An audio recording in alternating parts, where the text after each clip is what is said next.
Olá, olá, boa noite. Hoje a gente vai falar sobre o extremismo, né, na visão sistêmica. E é muito interessante que a nossa vida a gente vive muitas coisas, uma polaridade ou outra, e a gente vai falar um pouco de machismo, sobre divisão de sexo, raça, religião, e o quanto o extremo disso, aquele só o meu lado é o certo, correto, belo, ou só o seu é o certo, correto, belo, e quanto isso é intenso na nossa sociedade, o quanto isso tem raízes muito antigas na nossa sociedade, e o quanto a gente está honrando muitas vezes a dor de nossos antepassados e estamos vivenciando essa dor como fosse nossa, né? A gente vai falar um pouco mais sobre isso. A gente está com a Gil Tomé hoje. Estou aguardando só ela tá solicitando aqui para a gente entrar. Bem-vinda, Gil. Tô tentando te incluir aqui. Vamos mandar o convite aqui para a Gil, só um pouquinho. A Gil Tomé foi vamos dizer, uma pessoa que é bem querida a mim, né? É uma pessoa muito querida, muito competente, né? E vocês vão conhecer um pouquinho desse trabalho dela aqui também. Depois sigam ela lá na página dela. Ela está lançando um livro, tem vivências, coisas extraordinárias, contribuiu muito na minha vida já. A gente está conectando com ela.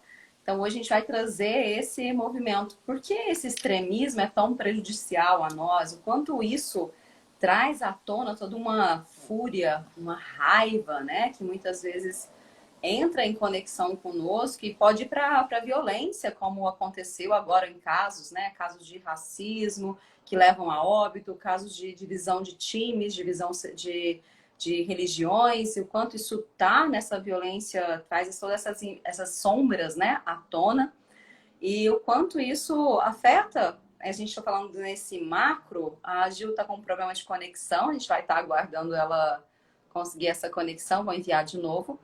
E o quanto mesmo isso no macro, como a gente está falando dos extremismos, né? O quanto isso também influencia dentro da nossa casa. Bem-vinda, Gil. Como Boa está? noite, tudo bom, Cris? Muito bom te ver por aqui, né? Mesmo que seja Aham. por aqui online. Tenho muita gratidão por você, porque foi através da Gil, gente, que eu conheci o movimento sistêmico. Ela fazia workshops mensais, né, na cidade que eu morava. E assim, me encantei, me espelho em você até hoje, falo, uau, um dia eu quero ser assim como você, e estou seguindo o caminho. E foi muita contribuição mesmo na minha vida, você é uma pessoa que me inspira, e não de inveja, de inspiração mesmo, falar assim, uau, quero mais disso, né? E o quanto transformou muitas vidas, foi a primeira pessoa que me constelou, então assim, nossa, muita gratidão para esse universo. E convidei você para falar um pouquinho da gente falar desse extremismo, né? E Aham. você é melhor que isso para falar, né? De tudo isso que acontece na nossa vida e como eu estava comentando, tudo que isso no macro, né, na sociedade, também está no nosso relacionamento ali conjugal, no relacionamento de filhos, e o quanto isso traz essa violência, essa raiva, violência doméstica, e tudo que a gente está vivendo escancarado nos telejornais, e o quanto isso está afetando as vidas das pessoas, né? Então a gente fica à vontade, seja bem-vinda. Se quiser se apresentar também, melhor, né? Então, deixa eu acolher tudo isso que você falou.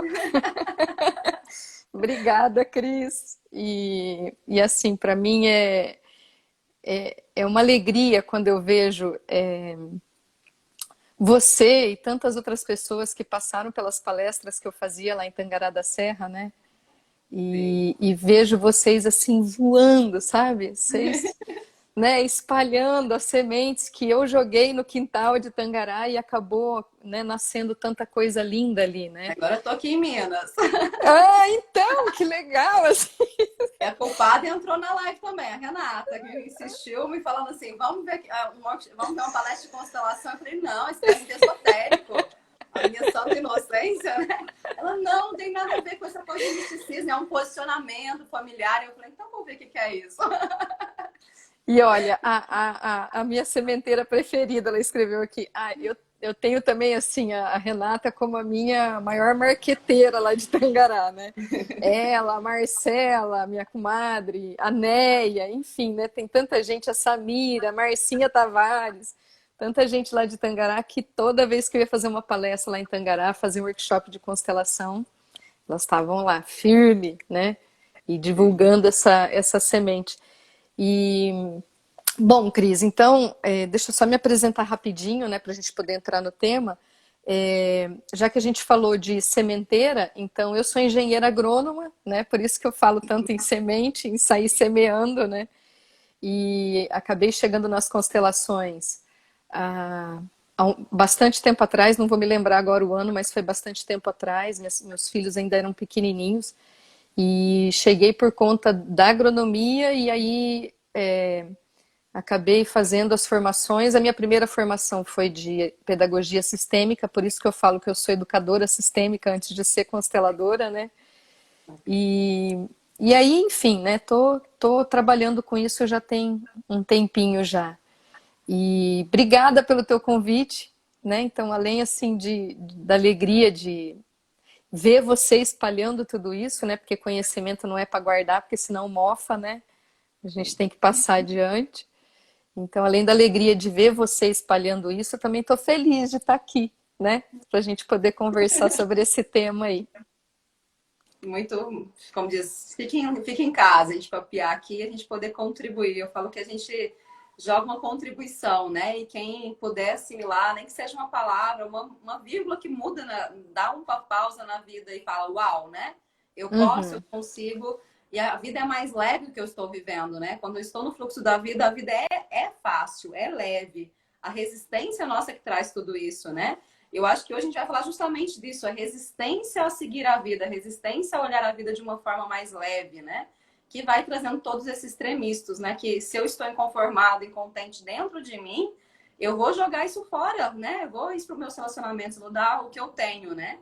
E eu vejo que a raiz de tudo isso é a desconexão de si, da sua identidade, da sua personalidade, que traz todo essa polaridade, né? Ou eu sou isso ou aquilo, né? E a gente vai falar do extremismo bem, eu acho que trouxe na época certa, que está tudo muito reverberado na sociedade disso, né? E com esses exemplos uhum. escandalosos que teve na mídia recente, eu acho que é o momento certo, quando você fez esse convite desse tema, eu falei assim, é esse mesmo, o coração bateu forte. Fique à vontade, tá? Para falar um pouquinho.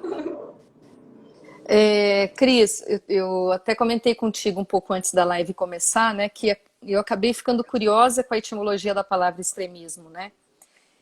E eu gosto de pesquisar sobre a origem da palavra para entender o que que a gente está falando, porque tudo tem nome, né? E aí eu fui pesquisar o que significava essa palavra toda, né?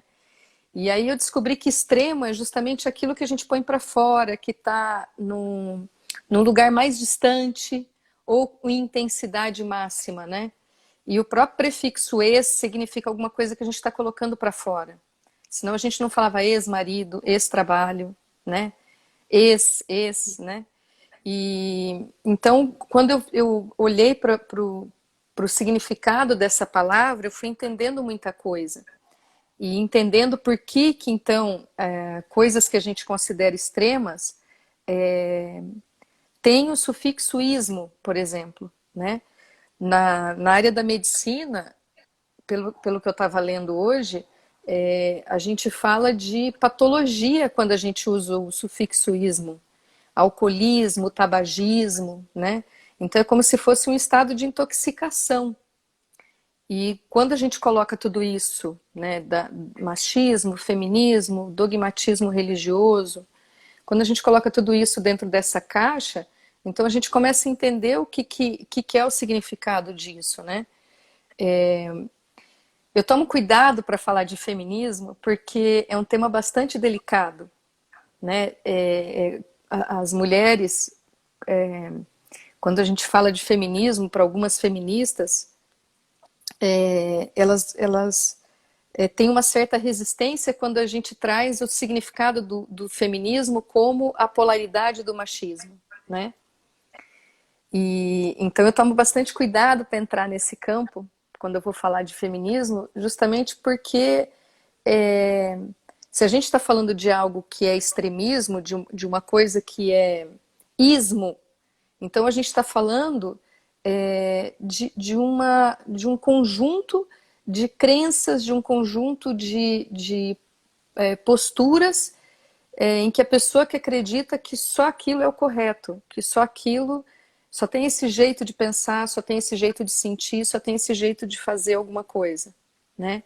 Então, quando a gente entra nessa seara, eu entro assim com bastante amor no meu coração para explicar sobre a visão sistêmica, sobre esse contexto, para que a pessoa se mantenha aberta, pelo menos para me ouvir. Não que ela vá concordar com isso, porque isso não é minha pretensão, mas pelo menos para ela ouvir, né? Para ver se algo toca a pessoa. Você ia falar alguma coisa? Sim, não, é Né? que eu vejo assim que tem várias linhagens do feminismo, né? Uhum, E quem é, como diz o ismo mesmo, quem está na polaridade máxima, né? uhum, Aí está um adoecimento das crenças, né? Eu falo adoecimento nem das crenças, da postura ao defender as crenças, né? Da postura interna. Essa divisão do que realmente veio o movimento, né? Que esse movimento ele foi importante para trazer a voz das mulheres no momento que elas não tinham, de trazer essa consciência de falar, estamos aqui, queremos ser vistas, né? Então eu sim, vejo que o movimento, sim, ele foi criado com uma postura muito de união, de trazer esse equilíbrio para uma relação que estava desequilibrada. Só que isso até hoje como vai para a polaridade, continua em desequilíbrio, né? É pregado o desequilíbrio. E eu vejo que essa postura que poderia estar mudando, né? Não só o movimento tem coisas muito positivas, como diz você, é muito difícil a gente falar sobre isso, né? Porque tem pessoas que são fanáticos, eu acho que vai até para o fanatismo também do que está pregando, né? uhum. E o olhar para isso descompensado. A postura descompensada disso, uma postura de amor em excesso, de amor cego, né? Que a gente vai falar um pouquinho depois. Mas pode continuar aqui, de vez em quando a língua coça aqui. Não, mas eu gosto de prosear, né? Não tem esse negócio de ficar falando sozinha, não. Então, Tá certo. pode interromper. Meu celular não está querendo parar no lugar aqui, toda hora ele está escorregando, mas vamos lá. E uma das coisas que eu comecei a ficar curiosa, então, com relação a esse significado das palavras, Cris, eu fui procurar no dicionário o que significa a palavra macho, né? E no dicionário eu achei que macho é um modo de ação, né? Modos de ação do masculino, do homem, né? Então, macho significa o jeito como esse ser humano que a gente denomina macho age. E fêmea é a mesma coisa, né? Mas aí eu pensei o seguinte, esse tempo atrás eu dei uma palestra para a maçonaria de Cuiabá e a gente estava falando sobre a época do iluminismo, né? E aí, na época do iluminismo, quando a ciência começou a descobrir muita coisa nova, essas coisas novas não tinham nome. E eles precisavam dar nome. E esse sufixo ismo, ele entrou então em ação para dar nome para substantivos, como se fosse assim, eu vou dar nome para isso, mas vou dar nome para esse verbo ou para esse substantivo para que ele tenha um significado de ação. Então, o machismo, ele é uma palavra que ele denomina então as ações do macho. Mas isso não estava linkado ao fato do macho ser superior à fêmea. Mas, como as nossas ancestrais mulheres podem nos contar muito bem, isso eu vejo muitas constelações, que a gente vive num patriarcado há muito tempo, né, em que o homem tem essa posição de dominar a mulher. E eu falo às vezes para as pessoas, das clientes que me chegam, me contam de histórias das avós. Você conhece aquele livro Holocausto Brasileiro, Cris? Esse não. Eu até me esqueci agora do nome da jornalista, mas daqui a pouco vem. Mas o livro se chama Holocausto Brasileiro. E ela conta nesse livro que algumas mulheres foram internadas no manicômio de Barbacena. Esse manicômio, ele existiu no Brasil, tanto que as pessoas falam assim, trem doido. Trem doido é porque as pessoas botavam os doidos dentro desse trem em São Paulo, no Rio de Janeiro, e mandavam para Barbacena. Então, o trem que ia para Barbacena era apelidado de trem de doido porque transportava doidos. Mas nem todos os doidos eram doidos de verdade. Então, se sei lá, um empresário muito rico, uma pessoa que era um político, um homem, né, que tinha um determinado poder na sociedade.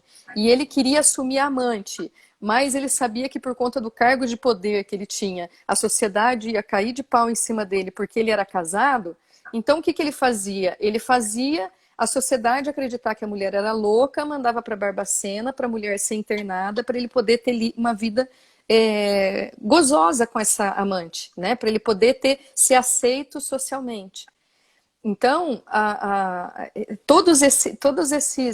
essas ações que aconteceram no passado com as mulheres, né? Fora os estupros, fora os abusos sexuais, muitos acontecidos na época da guerra, né? As minhas tias, as irmãs do meu pai, por exemplo, uma delas conta que quando as avós estavam na Segunda Guerra na Itália, então os homens saíram para lutar. E os meninos que ficaram em casa eram pequenos. Então os alemães vinham, os próprios soldados italianos vinham com fome e enlouquecidos da guerra e entravam no quintal delas querendo pegar elas à força para estuprar as mulheres, né? Então tinha todo esse medo, tinha todo esse contexto das coisas que aconteceram no passado dessas ancestrais, né? E aí entra o machismo, então, entra essa denominação. Machismo passa a significar não só uma ação masculina, um modo de agir de um ser humano que a gente chama de homem, mas passa a ter a conotação de algo negativo, de uma dominação sobre o feminino. E aí o que acontece, então? Você que é constelador e sabe também, tanto quanto eu, dessa questão de polaridade. A gente tem um mobile, que é aquele objeto que fica em cima do berço do bebê, né? Então, aqui a gente tinha o macho e a gente tinha a fêmea, né? Que eram duas polaridades com pesos iguais. A partir do momento que alguém coloca nesse contexto do macho, nessa palavra do macho, esse ismo para denominar uma atitude negativa do homem, então esse macho aqui já não tem mais mesmo peso da fêmea, porque entrou um sufixo a mais, que é o tal do ismo. Então, quando passa a chamar machismo, ele fica mais pesado. E o que acontece?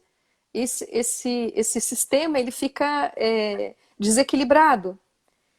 E aí o que acontece quando então o machismo surge e faz esse movimento de peso nesse mobile, né? Então precisa equilibrar, porque a vida ela funciona em sistemas, e os sistemas funcionam com leis sistêmicas, que são essas leis que o Bert descobriu, o Bert Hellinger, né, das constelações.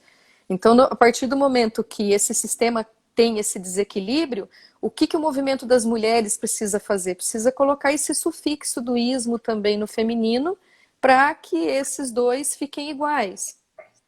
Né? Então, como foi para uma polaridade oposta, agora pode ser que esteja na polaridade oposta disso também. E eu oro, e rezo e peço para o momento da humanidade para a gente poder ir para o fiel da balança, que é o ponto de neutralidade. E que eu imagino que isso vai levar muitos anos ainda, né? Talvez eu nem veja isso enquanto eu estiver viva. Talvez nem meus filhos vejam isso, mas eu imagino que esse é o movimento, né, Cris? E eu vejo assim que esse movimento acontece, né? Como houve todas essas atrocidades, todas essas coisas que o machismo trouxe, né? Esse patriarcal que as mulheres foram montadas, moldadas, né? Para servidão mesmo, para servir e maternagem da família. Então, naquele momento, era isso que a gente tinha, era como dizer, a história é essa, é assim que foi, sem julgamento. Então, quando a mulher de hoje, do século, né, do ano 2020, olha para isso, com revolta, com exclusão, como se isso foi errado, que elas foram submissas, e começa a rejeitar o feminino dentro delas, né? Começa a rejeitar metade do seu corpo, que é o feminino, a sua harmonia entre feminino e masculino. A gente pensando agora, né, no indivíduo mesmo, isso vai trazer tantas consequências, né? Tantas depressões, tantas doenças mentais que estão vindo, justamente porque não está recebendo nada de ninguém. A gente vai pensar na nutrição, né, do feminino e do masculino saudável dentro da gente. A hora que eu coloco essa balança desses extremismos, isso para de fluir, né? O rio seca, a gente para de ter essa nutrição. Então, o que eu vejo desse movimento, né? Igual você trouxe, precisou acontecer para a balança neutralizar, para ter uma harmonia, uma troca justa. Isso não está harmonizando até hoje, então há uma briga constante, né? De poder, aí tem todo um julgamento, né? De que eu preciso ser militante, né? E não só trazer esse momento. E quando elas começam a olhar para isso e vai julgar esse passado dessas mulheres, vai julgar o que aconteceu, vai julgar que a mulher era contra o homem, começa a luta, né? Do homem contra a mulher. Aí todas essas mulheres que teve esse sofrimento contam histórias só o que era ruim, né? Não contam o equilíbrio que havia. Porque se elas se mantinham nesse sistema, havia algum tipo de equilíbrio, elas têm força para sair. Mas elas escolheram estar lá. Então, quando a gente olha isso sem aceitação, a gente vai ver que a militância que eu estou vendo hoje é uma exclusão dessa história, a exclusão de quem eu sou, a exclusão da minha história. Isso traz uma consequência drástica para a sociedade inteira, né? Para os nossos filhos, descendentes, porque a gente está sendo criado assim, né? A mulher, como diz a boazinha, o homem é o vilão. E o homem é criado como a mulher, é a louca vilã, e ali que tá atrapalhando a vida, e não os dois construindo a vida. E isso tá gerando um caos, né? Um caos social, um caos do relacionamento, que não tem equilíbrio, não sabem ter equilíbrio, não baixa a guarda, ninguém ama ninguém. E estão ali tentando esse movimento de resistência, né? Resistência à vida, resistência ao amor, que vem mais uma vez aí essa cura do feminino, essa cura do masculino. Foi até alguma coisa que eu comentei com você, que eu fiquei horrorizada, é a palavra, mesmo no julgamento, eu sei que não é legal julgar, mas eu saí de uma vivência de cura do feminino. Eu saí de lá, assim, todo mundo militando, né?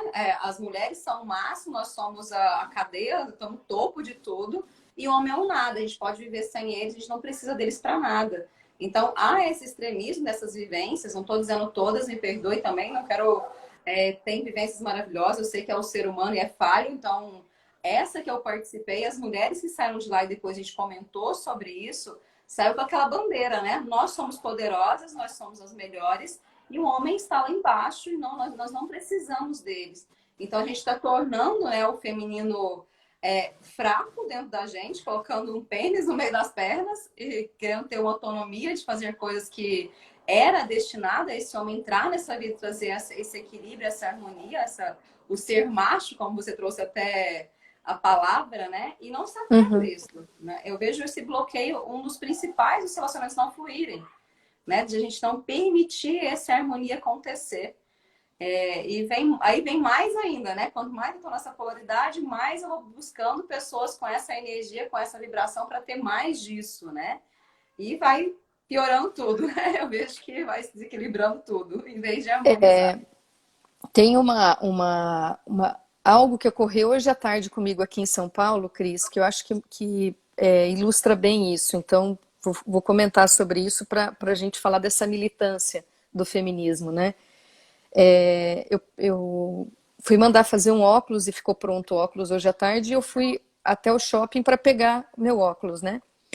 E aí eu pedi um carro, um Uber, e demorou 10 minutos.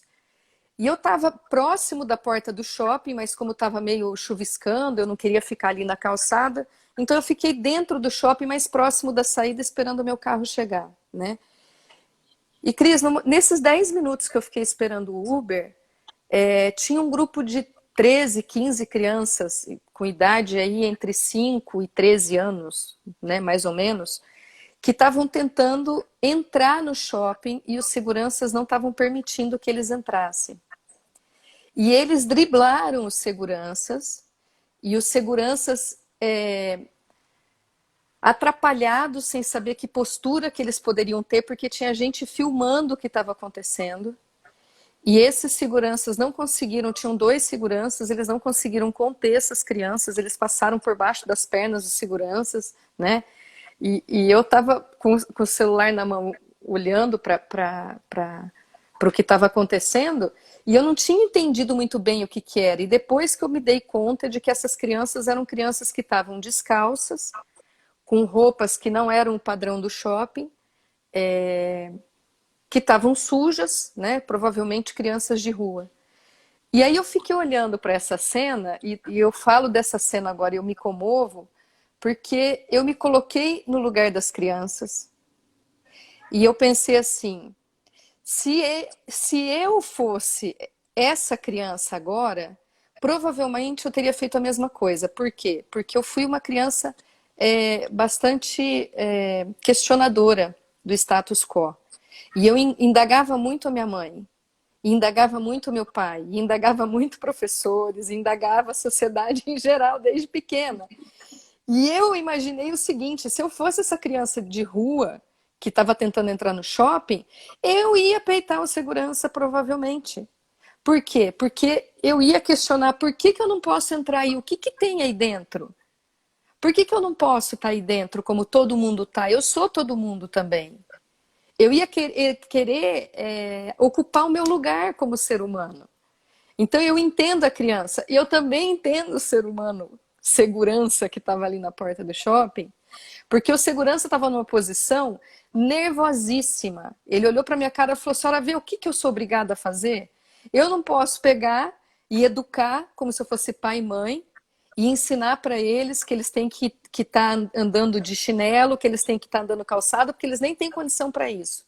Ao mesmo tempo, eu sou contratado para fazer a segurança.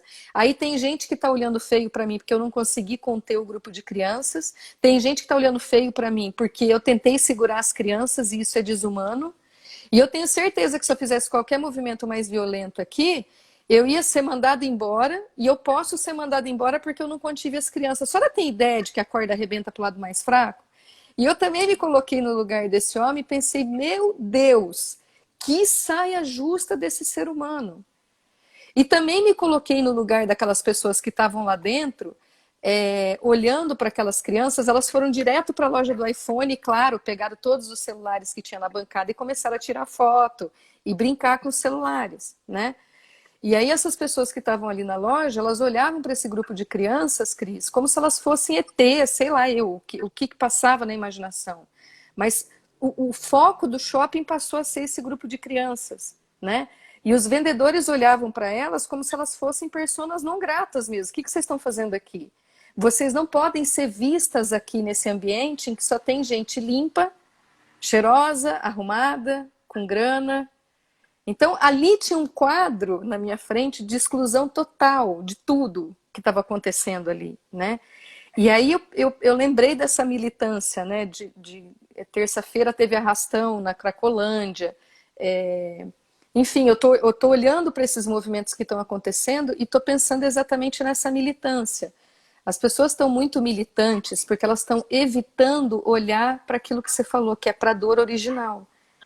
Então eu milito, eu brigo a favor de não permitir que as crianças entrem no shopping, ou eu brigo a favor das crianças para que elas tenham acesso ao shopping, ou eu brigo para ter uma posição superior ao masculino no caso do feminino.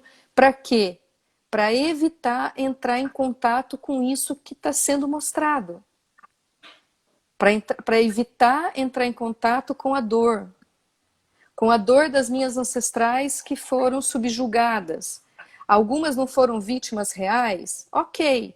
Algumas desfrutaram de uma posição de submissão? Ok. Mas algumas foram vítimas reais. E algumas pessoas na sociedade são vítimas reais do poder, do sistema, né?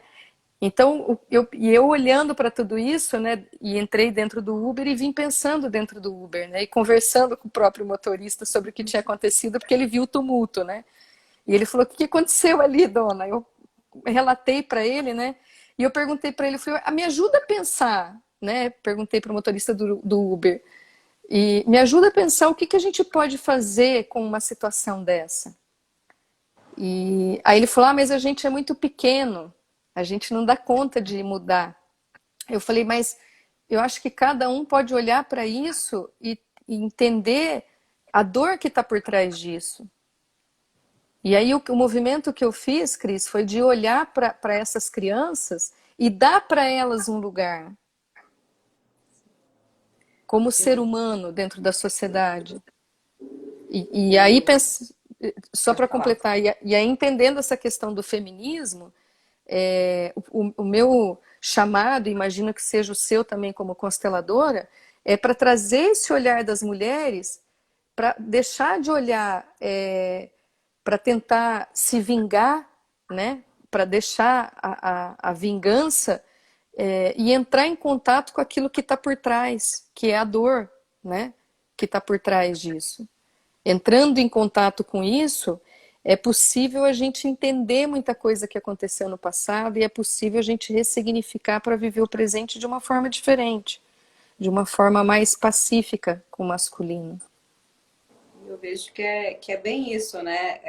Esses movimentos sociais que acontecem, dessas exclusões, principalmente de nível econômico, né?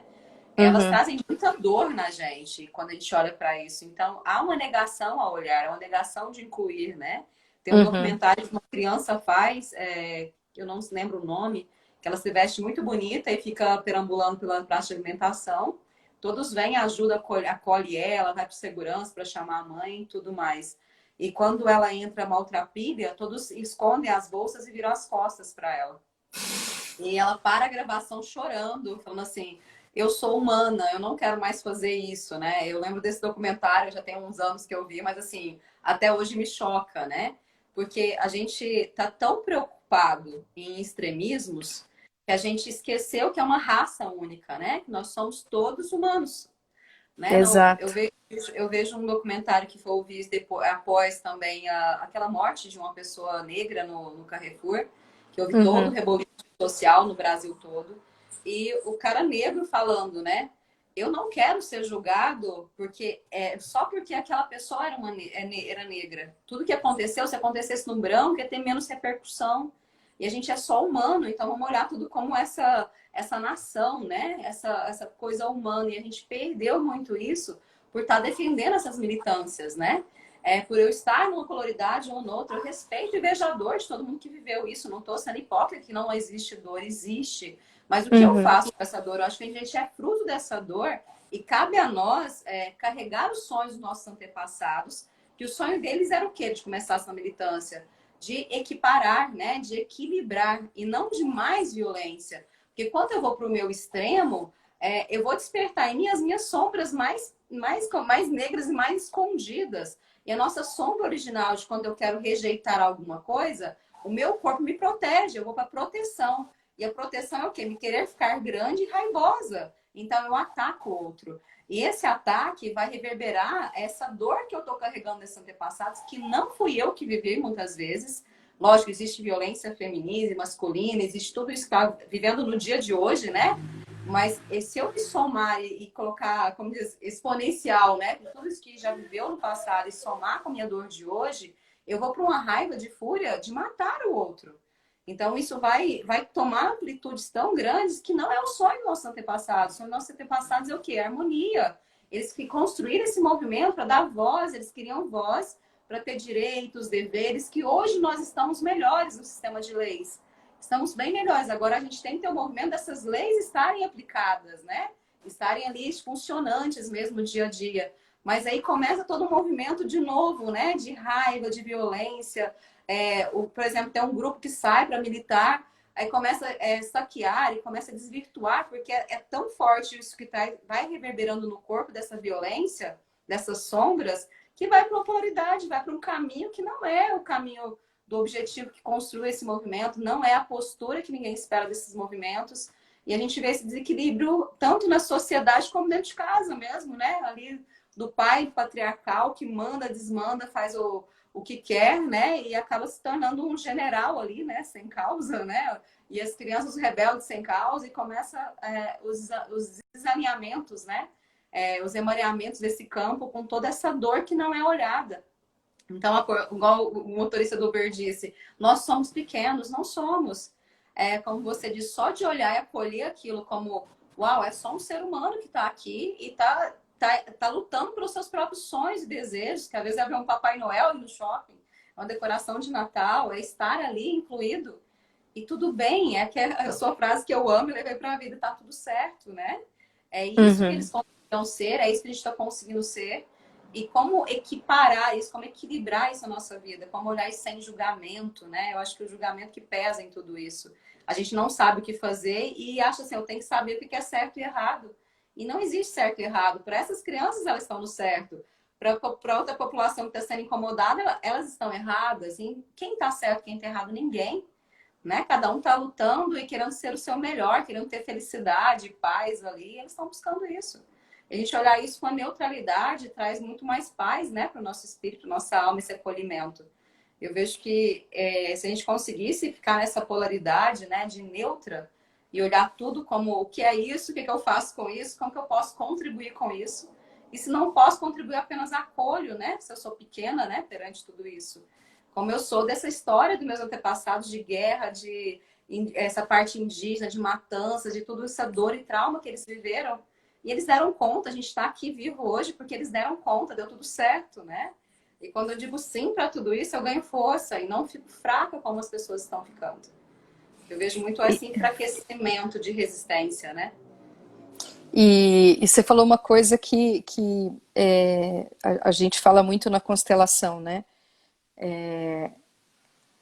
Quando eu quero vingar o outro, quando eu quero fazer justiça pelo outro, eu tô ficando no meu lugar ou eu tô saindo do meu lugar, né? Então, o que que eu posso fazer daqui do meu lugar? Essa questão, então, do feminismo, que ele tá assim,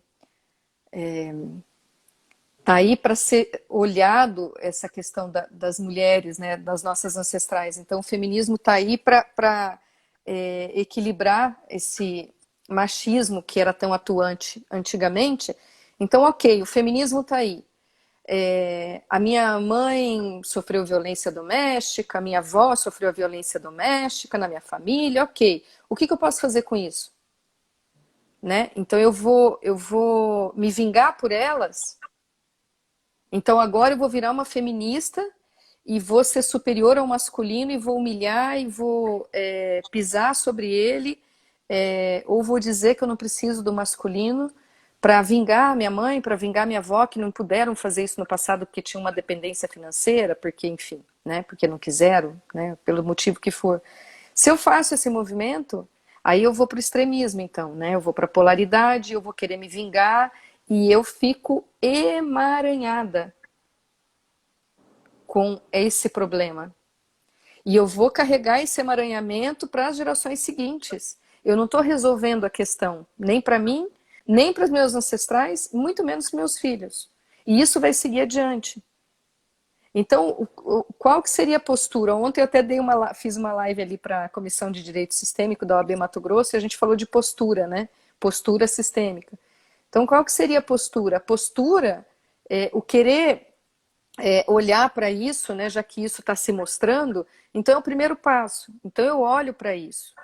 Eu olho que no passado isso tudo aconteceu, ok, eu valido esses acontecimentos, isso não foi mentira, isso não é invenção, isso aconteceu, né, no passado com as mulheres, ok. Agora, que passo seguinte que eu posso dar? Entrar em contato com o que essas mulheres do passado então vivenciaram, então entrar em contato com a dor, entrar em contato com a exclusão, entrar em contato com a submissão. Ok, entrei em contato com isso, senti isso, né? O que eu posso fazer? Eu posso olhar para as mulheres que são as minhas ancestrais e dizer, apesar de tudo isso que vocês viveram, vocês conseguiram passar a vida adiante. E eu honro vocês por isso. Eu agradeço que vocês tenham tido essa força de suportar o que vocês viveram e ter conseguido me transmitir a vida. E aí eu faço algo diferente com isso, mas não melhor. Porque se eu falar para minha mãe, para minha avó e para minha bisavó que eu vou fazer melhor, eu estou me colocando num lugar de melhor do que elas, e eu não sou. Mas eu posso fazer diferente, né? A partir de qual lugar? Do meu lugar. Não mais querendo me vingar, não mais querendo fazer algo por elas, em relação ao masculino, né? Então acho que essa questão da gente falar, Cris, sobre o que a gente pode fazer a partir do nosso lugar é muito importante. Então, essa questão de extremismo, eu quero olhar para o machismo, quero olhar para o feminismo a partir do meu lugar. Então, o que eu posso fazer aqui a partir do meu lugar? É acolher aquilo que me chega. Então, se eu tô me relacionando com um parceiro que de repente tem uma atitude de machismo comigo, o que que eu posso fazer? Eu vou reagir com ele, né? Eu vou querer, como é que a molecada fala? Eu vou entrar em fight, né? Vou, Cabo de vou, guerra, medir forças, né? De é, quem é maior. Eu vou botar no lugar dele, eu vou ensinar que quem manda sou eu, né? E o outro diz sim aham. e vira aquela bagunça. Né? Então eu vou querer entrar nesse fight aí, nessa batalha, nessa guerra com o outro, ou eu vou poder conversar com o outro sobre isso. Claro, se eu tiver ali diante de mim um homem que esteja disposto também a conversar, né? Mas eu posso explicar para ele, olha, essa atitude não cabe no contexto de hoje, né? É, essa atitude que você está tendo em relação a mim tira a minha autonomia, me desrespeita, né? Então, gostaria que você fizesse diferente, né? Que você fizesse de outra forma e dá possibilidades do masculino dele atuar de outra forma, porque quando o masculino age com essa atitude de machismo, ele também está sendo leal aos ancestrais masculinos que ele tem na família. Era assim que meu pai fazia, era assim que meu avô fazia, era assim que meu bisavô tratava as mulheres. É assim que eu aprendi a tratar as mulheres, né? Então, acho que abrir esse espaço de possibilidade, Cris, que nem você falou, de diálogo, né? Entre homens e mulheres. E eu vejo muito isso, né? Que a sociedade espera desse homem esse machismo. Muitas mulheres esperam que esse homem demonstre esse machismo e quando demonstra, se alinha a essa dor, os antepassados de não estar no seu lugar, né? De estar vivenciando a vida delas, emaranhadas com tudo isso. Quer dizer, quando a gente está emaranhada, a gente está vivendo lá, a gente carrega a dor, a bagagem que elas carregaram desnecessariamente. E quando eu olho para isso com toda essa dor, mesmo que ele fez uma coisa muito pequena, eu olho aquilo como algo ameaçador, como algo que ameaça até a própria vida. Eu não consigo ver essa clareza, né? Porque eu não estou no meu lugar, não estou no meu lugar de força. Eu estou me sentindo frágil e eu vou reagir a isso de uma forma muito brutal e violenta. E aí sim começam as violências domésticas, né? Começa um atacando o outro. Começa atacando todos os dias e criando, eu falo assim, um cenário infernal na casa, de violência mesmo o tempo todo. E não só a física, a violência psicológica detona a autoestima de qualquer pessoa. E não é só o homem contra a mulher contra o homem também. Né? Eu Uhum. atendo muito masculino que está todo fragilizado também. De tanto receber, de não saber mais o seu lugar. Porque ele vem honrando esse lugar de acima, de patriarcal, né, de gestor da família. E esse lugar hoje mudou. E não houve um ensinamento para esse homem qual a posição que ele deve ocupar, como que seria esse equilíbrio. E a mulher também não sabe, porque ela olha para os seus antepassados e vê um movimento que hoje não existe mais. Uhum. Então, eu vejo que ninguém está sabendo ocupar o seu lugar de harmonia, porque muitas pessoas nunca viram isso, não vivenciaram relacionamentos saudáveis. Então, agora a gente está criando esse novo espaço, né? Já tem muitos relacionamentos saudáveis, e sempre existiu, mas não era o que era propagado, né? Eu brinco muito que as reuniões de mulheres, somente agora no Natal, né? Reúne todo mundo na mesa de Natal e começa a falar mal do parceiro, da parceira, e não conta assim, não conta a vida orgásmica também que vive junto com esse, né? Mostra só o lado negativo. Então, assim, conta as lamúrias, mas não conta, né? A vida boa também que acontece junto, porque senão não estaria ali. Então vai criando aquela novela, aquela historinha, e você se compra aquela dor do outro e carrega, você se emaranha e vai viver um destino muito parecido, né? Vai repetir. E começa repetições, repetições e repetições por não estar no seu lugar, por não olhar isso e falar, opa, é o que ela está dando conta de viver, eu digo sim para isso, vejo a dor dela, mas fico no meu lugar. E eu mereço um relacionamento saudável, eu mereço ter esse diálogo de construir um relacionamento, né? Através de diálogo, de respeito, de me olhar do mesmo tamanho do outro. E se eu estou me vendo pequena, pode ser que eu estou alinhada a essa submissão do passado. Ou se eu estou querendo me colocar como muito grande, eu também estou me alinhada muito mais a querer ser esse macho, esse homem, esse machismo que existia, e estou me colocando num lugar que não é do meu feminino. Então eu vejo que precisa ainda essa cura, né? Do masculino e feminino em harmonia dentro de mim primeiro, para depois eu ter isso no meu relacionamento, para todo mundo ocupar o seu próprio lugar e isso trazer paz, trazer fluidez, trazer harmonia, né? Na vida, ali a gente pensando no microsistema familiar, né? no macrosistema ali social e trazer isso para o nosso, para toda a humanidade, né? Futuramente. Eu espero que isso aconteça, né? Não sei se vai acontecer na nossa geração, né? É o que eu estava falando, mas Mas eu eu vejo que tenho. um pouquinho de cura que a gente passa para os nossos descendentes, fala assim, olha, a bagagem é minha, carrega só a sua. Só da gente assumir essa postura traz uma liberdade tão grande, né? Que eu falo, uau, né? Como é bom ter essa sensação de liberdade, né? De ser quem a gente conseguir ser. Eu tenho, então, dois meninos, né? Os filhos meio do Serginho, e o mais velho tá com 21 e o mais novo tá com 18, né? E eu ouço o diálogo deles em relação às mulheres e eles me chamam a atenção para algumas frases que eu falo, né? Então eu já consigo perceber a mudança da minha geração para a geração dos meninos, né?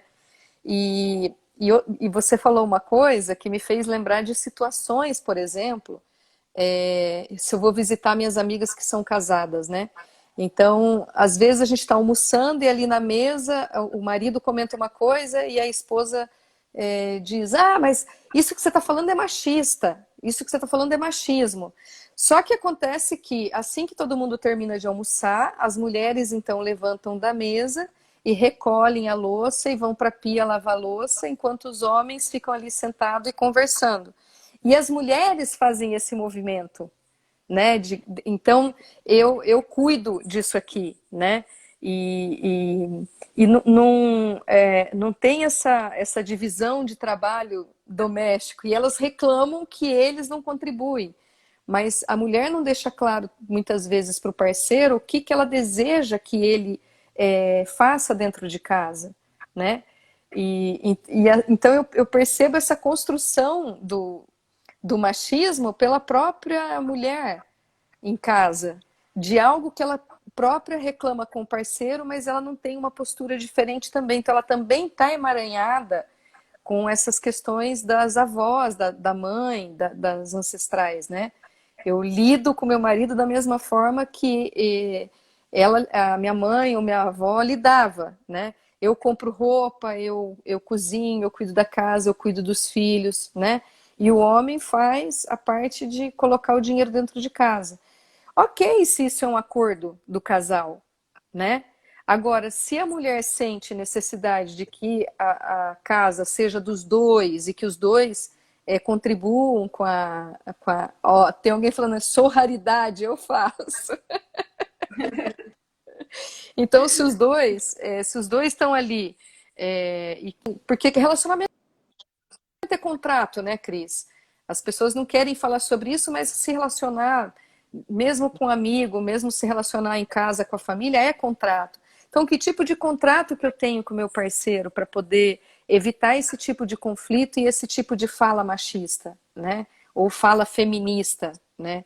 Então, que tipo de contrato que eu vou querer ter com ele? Ô, Cris, mas a gente falou também de falar sobre dogmatismo religioso, né? E a gente ficou no machismo e no feminismo e a gente não falou. Então, vamos falar um pouquinho disso, que faltam só 10 minutos para terminar a live. Verdade, é tão bom conversar com você que a gente se perde aqui. Duas comadres, né? Tricotando. Muito bom, muito bom. Mas só respondendo aqui os comentários, é o que a Gil falou. É contrato, a gente tem que contratar o que eu vou ceder, o que o outro vai ceder, como a gente vai se alinhar, como a gente vai acordar isso. É um acordo, como se fosse um acordo lá no cartório, a gente assina e tem causas e consequências sobre isso. Só que para a gente tem que estar no adulto, porque se eu vou cobrar algo que a gente combinou e aquilo não está sendo feito, que consequências vai ter aquilo? Então, até as consequências daquilo a gente tem que estar alinhado, né? Olha, vai ter essa consequência. A gente fala na constelação, a gente tem que dar um troco, né? Um troco energético, não fazer uma maldade com o outro, mas fazer algum movimento que você sinta que está equilibrando de novo. O que ele pode fazer para equilibrar tudo isso? Então, a gente precisa falar disso. A gente pode até fazer uma live depois sobre o troco, né? Da visão sistêmica, que eu acho, para mim, foi um divisor de águas também. Só para te interromper um pouquinho. Eu adoro, eu já falei para você em palestra isso, você já deve ter me ouvido falar isso, mas eu adoro o termo que o Juan Garriga, aquele constelador espanhol, fala sobre isso, que é a vingança amorosa. Eu adoro esse termo dele. Ó, você está convidado para a gente fazer uma live sobre isso. Vamos. Depois a gente fala mais sobre isso, que a gente tem que falar um pouquinho de outros detalhes aí desse ismo que a gente combinou, né, de falar, que é os dogmas religiosos, né? E Uhum. até coloquei de times sociais, né? A gente falou da riqueza, da pobreza, desse desnível social também, que traz essa exclusão. E eu vejo que é o mesmo caminho que a gente está falando, né? Continua o mesmo caminho de olhar para fora, de externalizar, como você trouxe do sufixo ismo, né? Isso. E não trazer isso para olhar o que isso dói dentro, né? Não curar o que está aqui dentro, jogar para fora. Uhum. E eu vejo que é isso, né? O meu caminho é o certo, a minha religião é a única que salva, o meu Deus é o único salvador, e vocês estão no caminho errado. Muitos que são os extremistas também desses fanatismos religiosos, a postura interna é essa. O meu caminho, eu sou o salvador, né? Só esse caminho salva. E você, então, estando na polaridade oposta, você é meu adversário. Você é alguém que, se eu estiver perto, me leva para o pecado, para a maldição, né? E você é algo que eu tenho que excluir, né? Eu faço um movimento de exclusão, porque eu não quero olhar para aquilo que está dentro de mim e incomoda. Porque às vezes na minha religião eu não estou totalmente, não me sinto conectado ali, não me sinto a conexão, né, divina com esse caminho religioso. E eu vou olhar que aquele que o outro faz me incomoda demais. Porque eu não quero entender, eu não quero mudar, eu quero honrar onde eu estou, eu quero me sentir pertencente a essa religião, eu quero fazer o que eles fazem. E esse movimento de pertencimento é muito, muito grave, muito assim, eu falo que é mais forte do que a gente se preservar a nossa vida, né? É mais forte que isso. E ele traz esse movimento de enlouquecer mesmo, né? Desse extremo que vira fanatismo, militância. E que não é o que nenhuma religião deveria pregar, né? A religião deveria pregar caminhos que nos iluminam, que nos levam a Deus, né? Ou a Jeová, a Maomé, a Buda, qualquer divindade, energia cósmica, o que vocês quiserem colocar como algo além de nós, né? Algo a mais do que nós. E eu vejo que esse movimento que traz essa desarmonia muito grande. E é também um jeito de falar que pisa em ovos, né? Porque dependendo como a gente fala, a pessoa nem ouve, né? Porque ela acha que o caminho dela é tão certo, é tão vedado, né? Eu falo que parece aquele tapa-olho mesmo, não olha para lado nenhum, porque esse olhar dói. Então eu continuo olhando no mesmo lugar, né? Eu vejo muito esse movimento. Mas pode complementar, por favor. Então, você falou dessa questão do pertencimento, né, Cris?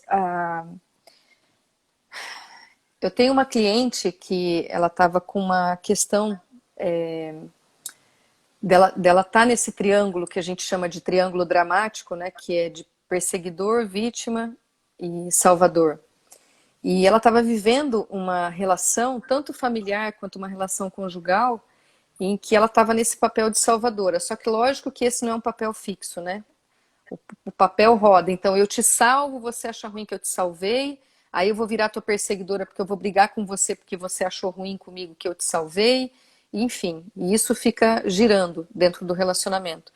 Mas acontece que ela, então, ela disse para mim, eu fui tentar fazer diferente do modo como eu sempre faço, né? Ao invés de salvar, eu tive um diálogo com a minha família e expliquei para eles que eu não ia fazer o que eles estavam me pedindo ou o que eles esperavam que eu sempre fizesse, que foi o que eu fiz desde pequena para pertencer a essa família. Então, para eu ter essa sensação física, que isso é uma coisa muito física, essa sensação de pertencimento, né? Traz pra gente essa sensação de segurança. Então ela falou para eu pertencer a essa minha família, desde muito criança eu aprendi que o jeito de eu sentir segurança, que eu senti que eu pertencia, era salvar papai, mamãe, irmãos, depois, né, parceiros, enfim. E aí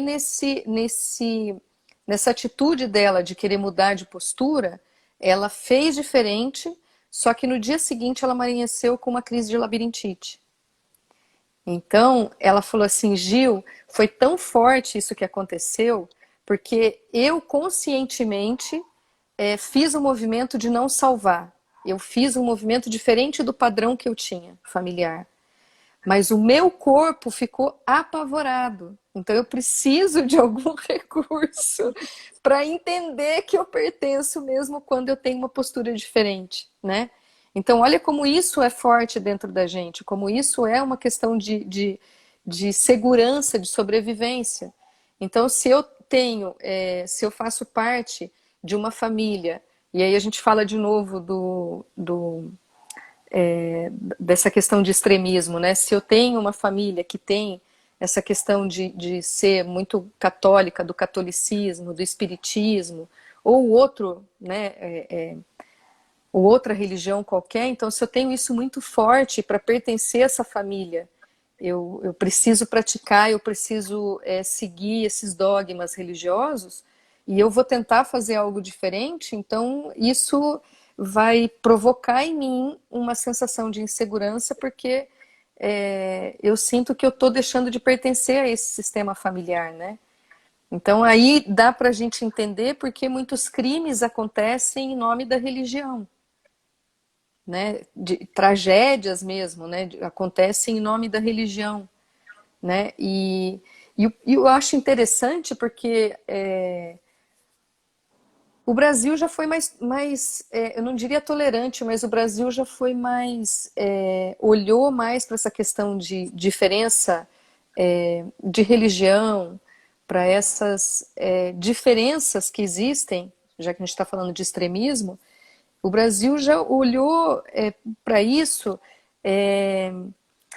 de uma forma mais inclusiva. Ou talvez o Brasil não tenha olhado para isso ainda e agora está sendo obrigado a olhar. Não sei ainda definir qual seria dos dois movimentos, né? Antes a gente tapava o sol com a peneira, né? Botava quem não tinha dinheiro lá em cima na favela e não permitia que esse pessoal andasse pelo centro da cidade, né? E agora está aí tudo escancarado, como que aconteceu hoje à tarde no shopping aqui em São Paulo comigo, né? Para a gente poder olhar para isso e acolher isso dentro da gente e ressignificar isso de uma outra forma, né?